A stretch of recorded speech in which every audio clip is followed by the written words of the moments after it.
Good morning. I just want to start by saying my husband Joe and I were happy to attend Friday night's music. And I was expecting like a circle sing-along. I didn't understand that we were going to be so entertained, and it was wonderful. So you all are so blessed here. I really hope you appreciate this community, and I hope that you step forward as much as you can to help ensure its success.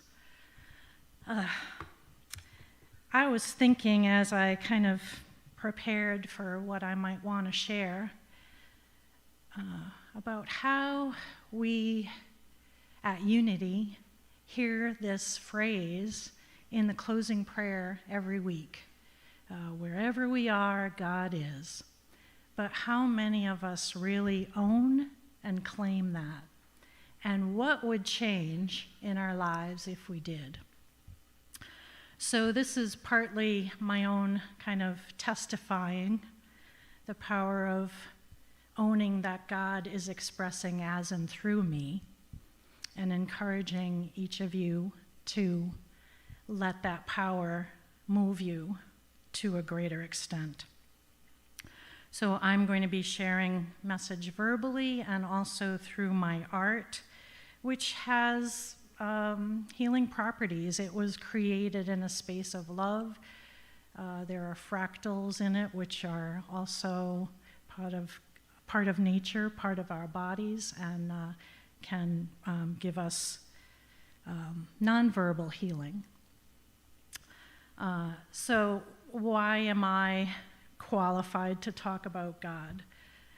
The world would have me believe I am just a girl from the teeny tiny state of Rhode Island. But am I? I want to be talking about the process of remembering, bringing back into our conscious awareness that which separates us from our innate divinity. And that consciousness can bring us to change. I would say that my life expanded, boom, as I intentionally claimed that divinity. As I attended Unity, I realized I had never been and never will be separate from God, source, creator. And we are all from the same source. So for what is true for me is true for you. In this space, we can cooperate with God rather than forcing, cajoling, or pleading. Remember and own that you and I volunteered to come here. We knew we had the stuff to make it through all the muck that was going to be on this path. The muck is different for each of us, but we knew we could make it through. We knew we had the right stuff. So come back to presence, come back to owning that wherever we are, God is. And I had the image when I was preparing this particular slide of a magician's hat. What will you pull from that magician's hat? I guarantee it's not going to be a rabbit. There's a scripture that kind of sticks out to me, and it comes back to me time and time again. And I see it in a different way than I think any other minister ever spoke to me about it. It's Acts 7:33. Yes. And, oops, I got to switch the slides here. God was with Moses at the burning bush, and Moses cowered. But God said, "Take the sandals from your feet, for the place where you stand is holy ground." Now, we might think that the ground is holy, but I think the ground was holy because Moses was standing there, and God was telling Moses, "You do not have to cower, you are part of me." So what do we do to claim our own divinity? These are some suggestions. Seize, and I kind of misspell that on purpose. We have to see, right? We have to see to seize our power and change within this momentum. It's never too late. It's absolutely never too late. We need to seek out and soothe the denser emotions like fear, shame, guilt, self-loathing.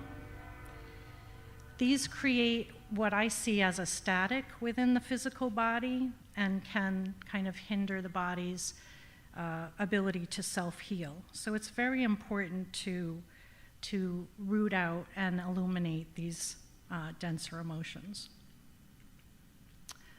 We can shift toward greater light and love. This is not something to achieve. It's already within us. It's our birthright. We are love and light. Create peace within yourself and so within our world. We came here to change the world as and through ourselves, and I see it as a 3-in-1 trinity, me, myself, and I, right? You have the power to change the world. I'd assert that we each came here into our teeny tiny baby bodies with the wisdom of ages and sages. Even those not feeling that they suffered trauma in childhood have been impacted by the indoctrination of separation. That we're separate from God, that God is a man in the sky, whatever. Ancestral programs, perhaps intended to protect us, but effectively limiting us. And to me, spiritual growth is not about reaching, it's about surrender. It's about a homecoming. We are eternal and we are connected. We are part of God, source creation, expressing as and through ourselves.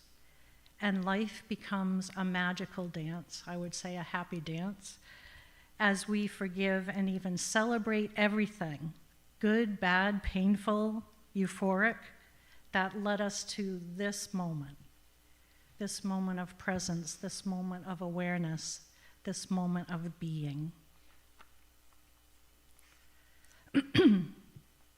I've often said to people that I know that meeting Joe Borst was the reward I received for the pain and trauma that I suffered in the first 18 years of life as Kristi. We've been together for 50 years this coming September. We've built a great life together, but around 2009, 2010, with our 2 daughters in junior high and high school, I began feeling a yearning for something more. My graphic arts and writing no longer fulfilled me as it always had. I didn't know what came next, but I had read about manifesting, and the author I had read, I don't remember who it was at this point, had said to focus on the feelings. And so I said, what do I want to feel, or what makes me feel, good? And that answer was helping people. So I felt those feelings. I felt when I helped people, and I focused on that. In 2010, I had a face-to-face experience with American Eagle. I might have talked about that last year. And a week later, I saw an ad in the newspaper for Reiki. I had no idea what it was, but I was moved to take that class. And as I took the class, the instructor kept talking about chakras. Chakra this, chakra that. Finally, I said, what is a chakra? And to me, today, chakras are a major part of how I work. I see them as part of our spiritual body, our emotional body, and how the soul almost like snaps into the physical body. And each offers cues and clues to our well-being.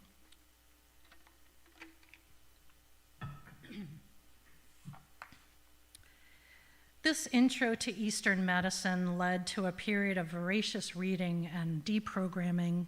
Things like, you only have one life to live.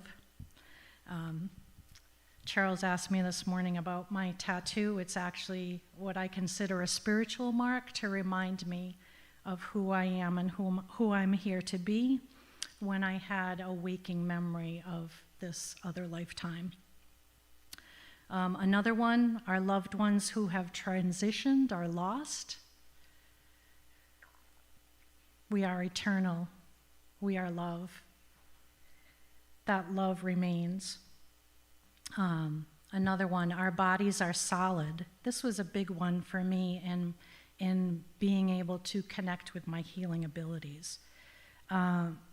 In high school, I learned about the atom.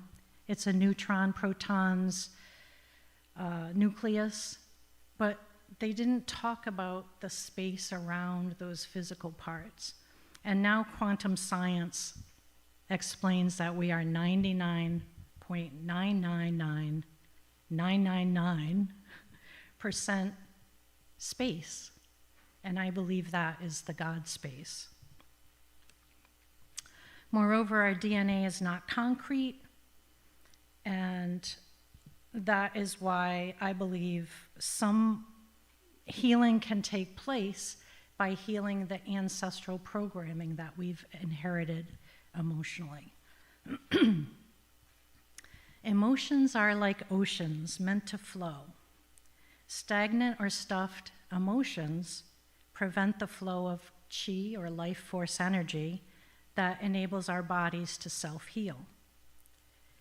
Another one, you cannot change the past. Well, we can definitely change the past by changing our perception of the past and our reaction to it. And a big one, we think of time as being linear. We say past life, we say,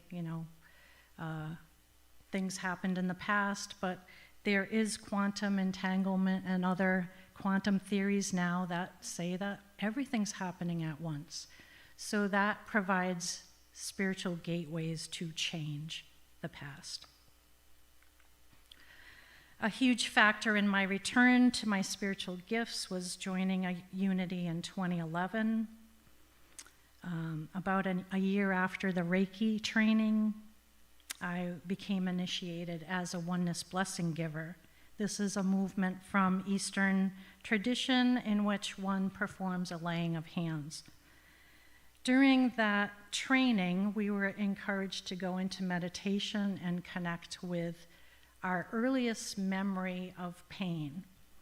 And what shockingly came up for me was grief as a toddler for losing, my mother losing a pregnancy, a near-term pregnancy. After working through that repressed grief, I started feeling energy in my hands. I didn't know what it was, but kind of as Judy suggested this morning, I began imagining the earth in my hands, and I would just rotate my hands around the earth and send love and send compassion, all the God qualities, compassion, forgiveness, generosity. And I think this is something we can each do when we may feel like we can't do anything.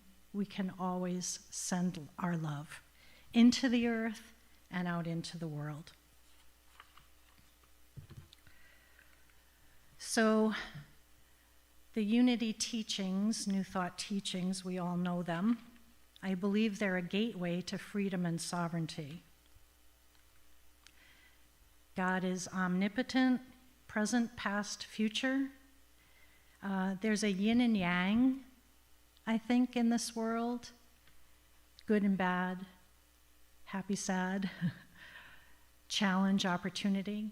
But what we might miss in that symbol is the circle that holds yin and yang together, and that balance is God. Omnipresent, your resonance is unique, almost like your fingerprint. So do not dumb it down or hide it. Be the light you came to be. And that can take looking at the shoulds and the can'ts and the don'ts and the nevers and see if you can start to shift those. Mind action, watch your thoughts, and rather being run by them, especially those that separate you from God in your mind, work on them and convert them. Presence and prayer, I kind of see this as presence, spelled as a gift, presence. We each have a present that we're here to offer, and we're also here to surrender to God's will. When I learned not to fear death, because I owned that I'm an eternal being, what else is there to fear? What else is there to fear? We are eternal, and we need to use our time for the highest good. Bringing back to conscious awareness, serving as creator, experiencing the world as and through us. What spiritual footprint shall you leave? Will it be cloaked in fear or cloaked in love and generosity? How can you help ensure the success of the things you care about, including this congregation? When there is a plea for help, raise your hand.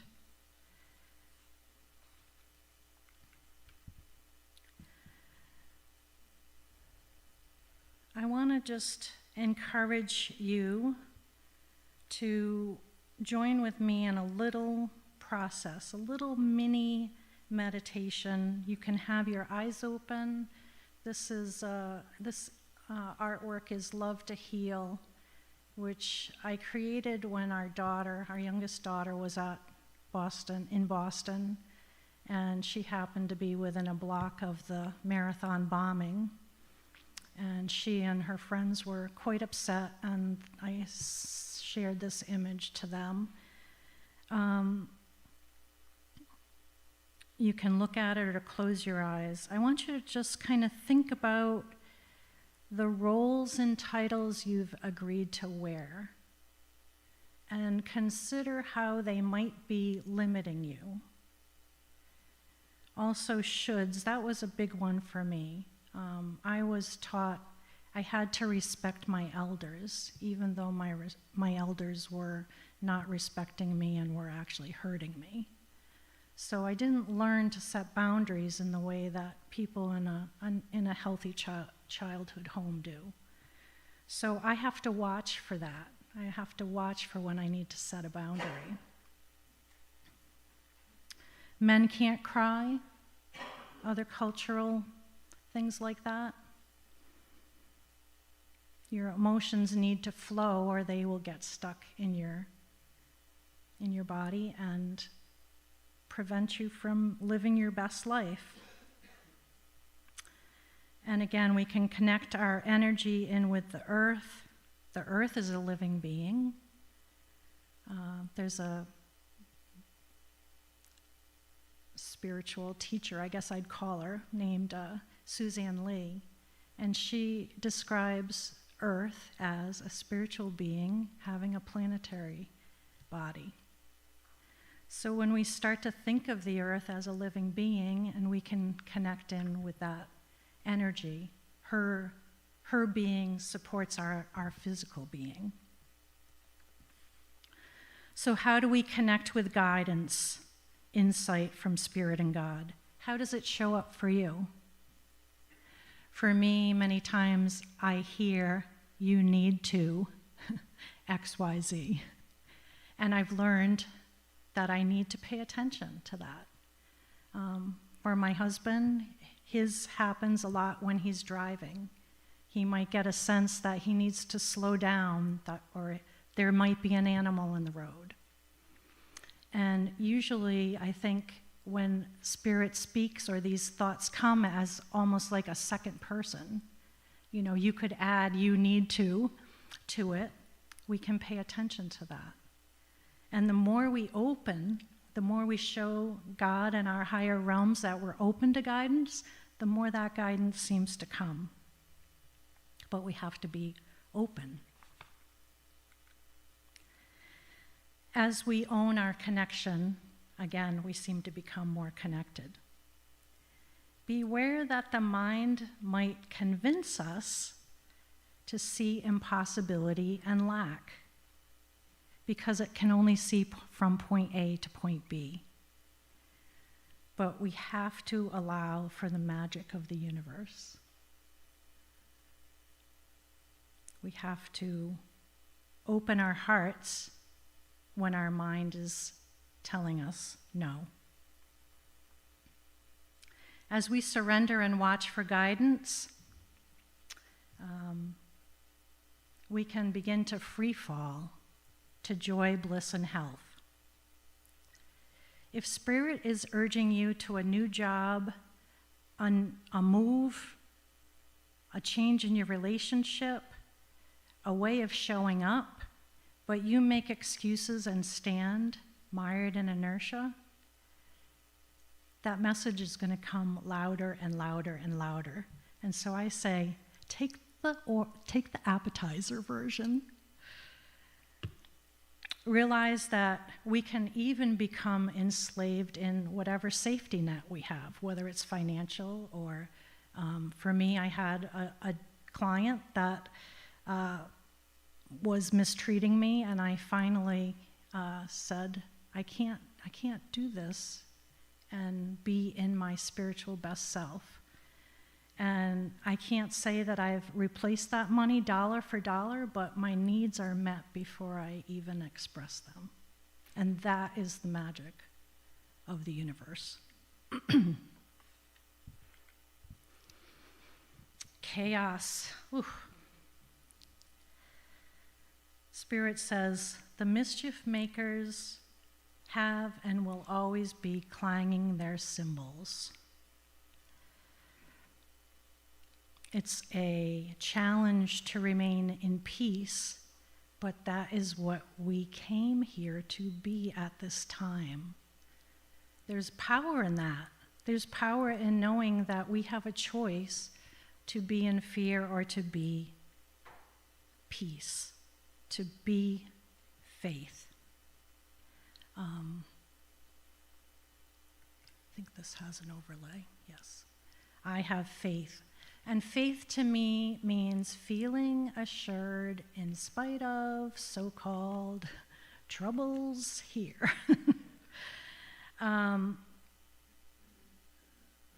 We have to realize that we have a media machine that is focused on the negative.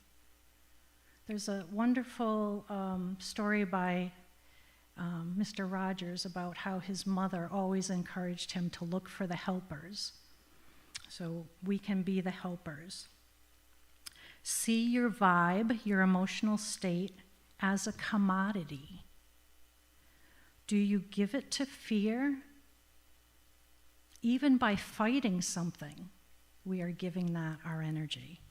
Support the things you want to see rather than fighting what you don't want. Faithfully seed love through yourself and what you're looking for and at, because we become what we focus on. The God qualities we each are called to serve: faith, hope, forgiveness, charity, generosity, compassion, they're always accessible.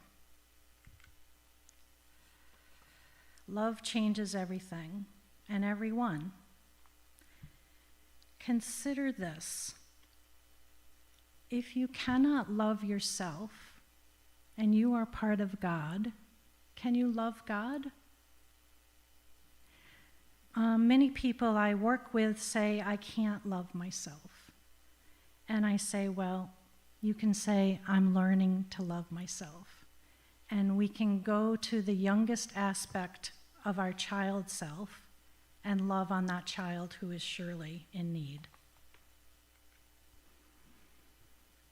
And this is a little take on grace. God is working in and through all things, realizing we are God in action, allowing God's will as our own, surrender and faith, centered in God without separation, expressing divinity with every conscious breath.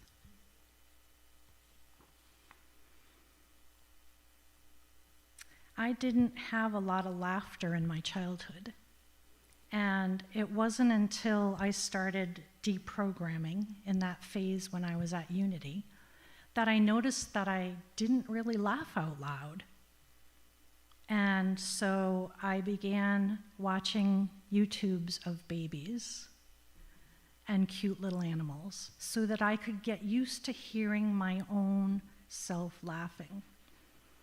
And now I think it's one of my best qualities. We have to reintegrate the aspects that were hiding or shut down or muted or even play acting. For me, I had to perform to experience less pain. So being authentic is one of my main focuses now. And it's also at the heart of the inner child healing work I do through my healing perspective process. So how do we watch our thoughts? How do we change our thoughts? We can become the playwright and the master rather than the actor. I kind of use the symbology of a drone. When you're in these thoughts, imagine you can have a drone above you, that your consciousness goes up to that drone and watches those thoughts. And at that place, you have the power to say, no, that's not the truth of who I am, or this is not serving me, or, watching for patterns that do kind of hold you back. We have to realize that we all go through stuff. It's different, like I said, different as our fingerprints. But we may have raised our hand on the other side and said, I am the one that can shut that dysfunction down. That's powerful. I'm proud to have ended maternal abuse in my role as a mother. I encourage you to look for ways that you're trying to measure up and realize that always and in all ways you are loved beyond measure in any of our human ways of quantifying things. You're part of divine love. Focusing on grace, faith, and that oompa, synopsis of the unity principles, may hold some keys to your kingdom here on earth. I'd invite you to imagine one moment even that you felt loss, rejection, or even fear of moving forward. Many times these things are meant to shift us, and yet they root us. But you can soar. Open yourself to the seeing of opportunity amid challenge, that yin and yang.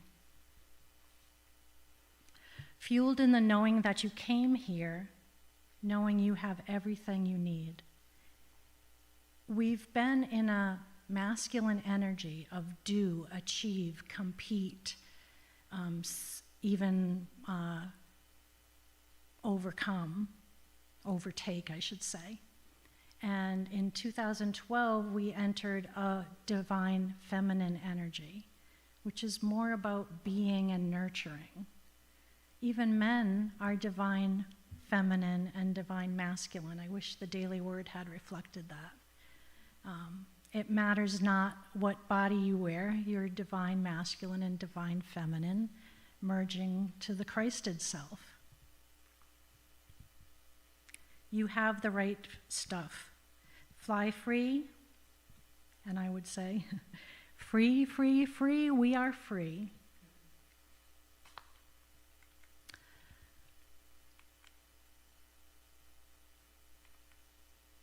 So that would conclude my message. I do have some of my artwork here to share at half price for y'all, my little Gulfport spiritual family. I have 2 books that I participated in. One is Be the Beacon. I wrote a chapter called This Little Light of Mine, when I talked about how I came into kind of the awakening of my abilities. And a second is Unmuted Voices. They're both anthologies, so there are other authors who may speak to you as well. My chapter in that is The Vibe to Thrive, where I express how we can recognize and release the shoulds that hold us back. If you would like a reading to help understand the opportunity of mid-challenge or a session to work on any mental, emotional, spiritual, physical stuff, I am offering a 15% discount with the code, all one word, God is. God is, and we are richly blessed. Thank you.